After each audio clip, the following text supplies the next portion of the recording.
नमस्कार दोस्तों, स्वागत है आपका एक बार फिर आज के मेरे इस वीडियो में। तो दोस्तों, कल हमारी जो फाइनेंस मिनिस्टर हैं उन्होंने बैंकों के निजीकरण को लेकर दिया है एक बयान, और उसी बयान को लेकर मुझे ये वीडियो आप लोगों के लिए बनानी पड़ रही है क्योंकि बहुत सारे कमेंट्स क्वेश्चंस मेरे पास आए थे कि सर देखिए फिर से ये बैंकों के निजीकरण की खबरें आनी शुरू हो चुकी हैं। अब तो हमारी जो फाइनेंस मिनिस्टर है उन्होंने खुद कह दिया है कि बैंकों का निजीकरण हमारे एजेंडे में है, यानी कि सरकार के एजेंडे में बैंकों का निजीकरण है। देखो दोस्तों, मैं कई बार आपसे कह चुका हूं कि बैंकों के निजीकरण की खबर इतनी आसानी से जाने वाली नहीं है, ये समय समय पर आती रहेगी। पहली चीज, किसी के रूप में भी आए, कोई भी कहे, नीति आयोग हो या हमारी वित्त मंत्री जी हो या फिर सूत्रों के हवाले से हो, ये खबरें लगातार आएंगी और इन खबरों ने बहुत अच्छा प्रभाव डाला है बैंकों की आर्थिक स्थिति सुधारने के लिए। देखिए, सरकार को चाहिए समय। इन बैंकों की आर्थिक स्थिति सुधारने के लिए सरकार को समय चाहिए और साफ समय के साथ साथ सरकार को पैसा भी चाहिए, और ये दोनों रिक्वायरमेंट पूरी हो रही है साहब निजीकरण की खबरों के द्वारा। देखिए, सरकार को जो समय चाहिए, बैंकों में जो एनपीए है इनकी रिकवरी के लिए, यानी कि बैंकों में जो एनपीए उनकी रिकवरी के लिए सरकार अगर प्रयास कर रही तो उसमें भी समय चाहिए। अब बैंकों को पैसा भी देना है तो उसमें भी समय चाहिए। तो ये दोनों रिक्वायरमेंट साहब इन खबरों से पूरी होती हुई नजर आ रही है। आप देख ही रहे हो बैंक क्या शानदार जानदार परफॉर्मेंस कर रहे हैं साहब, डिविडेंड पे कर रहे हैं, पीएलआई पे कर रहे हैं। आप देखिए खुद, ये सारी चीजें आपको चीजें समझनी चाहिए दोस्तों।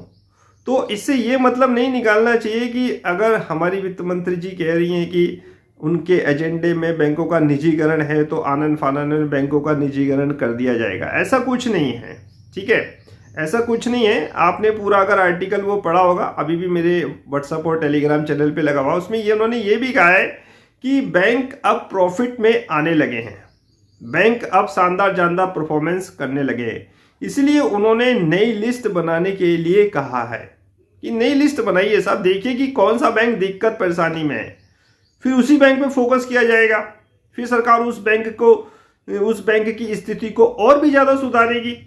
पूरा आर्टिकल पढ़िए, उस पूरे आर्टिकल में आपको बहुत सारी चीजें क्लियर होती हुई नजर आएंगी। तो एक नई लिस्ट बनाने के लिए भी कहा है साहब। अब फिर से साहब जब नई लिस्ट बनेगी कुछ नाम आएंगे, फिर से साहब उन खबरों का आना शुरू होगा, और फिर से साहब आप वही चीज जो पहले होते हुए देखते आए थे अब आगे उन बैंकों में देखोगे जो नए लिस्ट में आएंगे। तो अगर हमारी फाइनेंस मिनिस्टर इस तरह का बयान देती हैं तो इससे ये मतलब नहीं है कि साहब बैंकों का आनन फानन में निजीकरण कर दिया जाएगा। ये बहुत लंबी चौड़ी प्रक्रिया है, ठीक है, बहुत सारे चेंजेस होने हैं, लॉ कानून में बिल लाना है, ठीक है। तो इसको देखते हुए दोस्तों ये मेरे ख्याल से अभी हाल फिलहाल में असंभव होता हुआ दिखाई दे रहा है। 2024 में जब इलेक्शन होंगे उसके बाद किस प्रकार की स्थिति होती है, सरकार के पास कितना बहुमत होता है, किस बहुमत के साथ सरकार आती है, वो सारी चीजें उस पर डिपेंड करेगी। अब आपका क्वेश्चन मन में यही होगा कि सरकार अगर दोबारा से आती है, पूर्ण बहुमत के साथ आती है, तो बैंकों का निजीकरण कर दिया जाएगा। ऐसा कुछ नहीं होगा। सरकार का मकसद समझिए, सरकार का मकसद है बड़ा, बहुत बड़ा, यानी कि बैंक हो या कोई भी पीएसयू हो उसको बड़ा बनाने का है, उसकी आर्थिक स्थिति को सुधारने का है। अब उसके पीछे सरकार को कुछ भी करना पड़े, निजीकरण की खबरें देनी पड़े या कोई भी सब हथकंडा अपनाना पड़े, बस बैंकों के आर्थिक स्थिति सुधरनी चाहिए। जो खस्ता हाल में पीएसयू हैं उनकी आर्थिक स्थिति सुधारने का सरकार का मेन मोटिव है। ये चीज आपको समझनी है। अब खबरें आएंगी और ये खबरें बहुत असर डालेंगी, इन खबरों को आपको सहना ही पड़ेगा। फिलहाल इस खबर से आपको चिंता या घबराने वाली कोई बात नहीं है दोस्तों। आने वाले समय में आप और भी खबरें देखोगे जब लिस्ट तैयार होगी, जैसा कि इस अपडेट में है। तो मेरे ख्याल से दिस इज सफिशेंट। आज के लिए मेरे ख्याल से आपको ये वीडियो सफिशेंट होगा। बाकी आपकी कोई भी क्वेरी हो तो आप मेरे से व्हाट्सएप, टेलीग्राम, फोन कॉल से पूछ सकते हो। मैं आज भी आपसे कह रहा हूं, इन बैंकों की आर्थिक स्थिति सुधरने के बाद, हालांकि बहुत कुछ सुधर चुकी है, लेकिन अभी भी बहुत सारी दिक्कत है।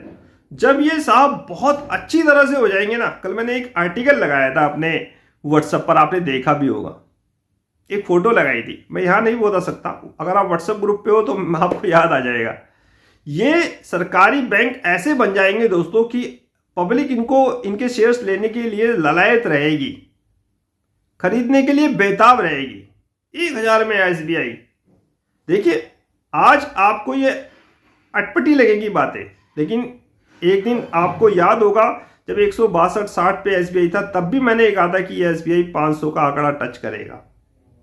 और आज फिर मैं कह रहा हूं आपसे कि इन बैंकों की आर्थिक स्थिति और सही होगी और इनके शेयर प्राइस और ऊपर जाएंगे, और जाने भी चाहिए साहब, अपने देश के सरकारी बैंक है। और जब इनकी आर्थिक स्थिति पूर्ण रूप से सही हो जाएगी, दबा के NPA बैड बैंक में ट्रांसफर हो जाएंगे, इनकी बैलेंस शीट स्ट्रांग हो जाएगी, फिर देखना साहब असली मजा तो फिर आएगा। अभी तो ये सब जो चीज चल रही है ना, जितने रेट बढ़े हैं, अभी तो ये मुसीबत के दौर में बढ़े हैं। जब रियल टाइम आएगा ना इनका बढ़ने का, तब देखिएगा, जब इन्फ्लेशन कूल डाउन होगी, RBI रेट डाउन करेगा, ग्रोथ स्टोरी बढ़ेगी, रशिया यूक्रेन से कुछ अच्छी खबरें आएंगी, अमेरिका में डेब्ट क्राइसिस की कुछ अच्छी खबरें आएंगी, जब बाजार और ऊपर जाएगा तब इनके शेयर देखिएगा। तो फिलहाल इन खबर से आपको घबराने वाली कोई बात नहीं है कि अगर हमारी वित्त मंत्री जी कह रही हैं तो ऐसे ही कोई इसमें मेरे ख्याल से आपको हड़बड़ाहट से, पैनिक में कोई ऐसा सोचना नहीं चाहिए कि आनन फानन में बैंकों का निजीकरण हो जाएगा। सरकार की मंशा इन बैंकों की आर्थिक स्थिति को सही करनी है, पहले भी हुई है, आगे और भी होगी, और ये बैंक बहुत बड़े बनेंगे। इसी के साथ वीडियो होता है समाप्त। नेक्स्ट वीडियो में नए अपडेट के साथ होगी मुलाकात, तब तक इंतजार। फाइनली नमस्कार।